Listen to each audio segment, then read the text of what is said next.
My name is Kira Clark. I'm a United States Army veteran, and I'd like to tell you a little bit about a service dog device I've created that allows service dogs to call for help for their handlers.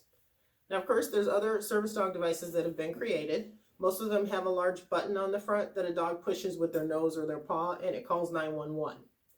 Now, those are great. They're very functional, very helpful, but I wanted to create something that gives trainers a little bit more flexibility.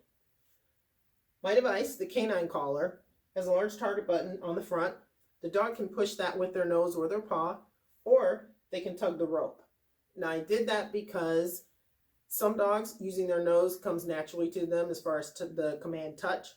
But for some dogs, tugging is a more natural instinct for them. So I wanted to make sure I added that rope to it. Now, our device can be used with any button that is a 2x2 inch that fits into the receptacle inside.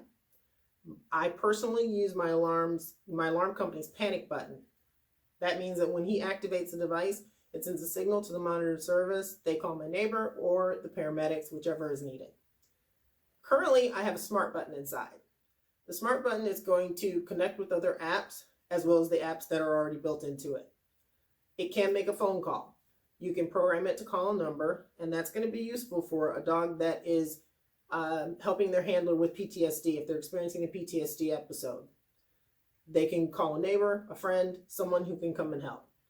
Now, with it connecting to other apps, it would be able to actually turn lights on and off, and that is going to be helpful for any dog that's trained to perform nightmare disruption.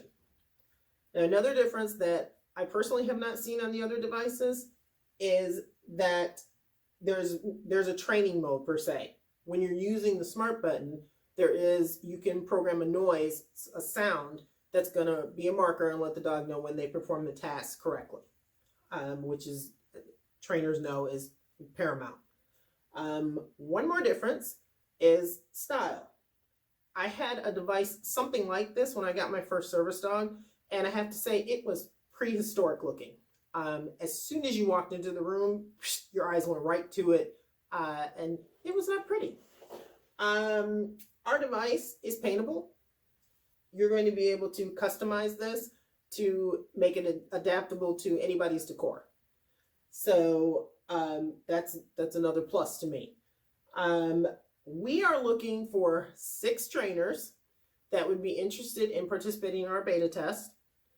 We want to know your positive comments, your negative, what should be added, what should be taken away. We want to make sure that we're doing what we need to do to deliver a device that's going to make your job easier and make your client's life safer. So if you are interested in taking part in that test, we welcome you, and we can't wait to hear your feedback.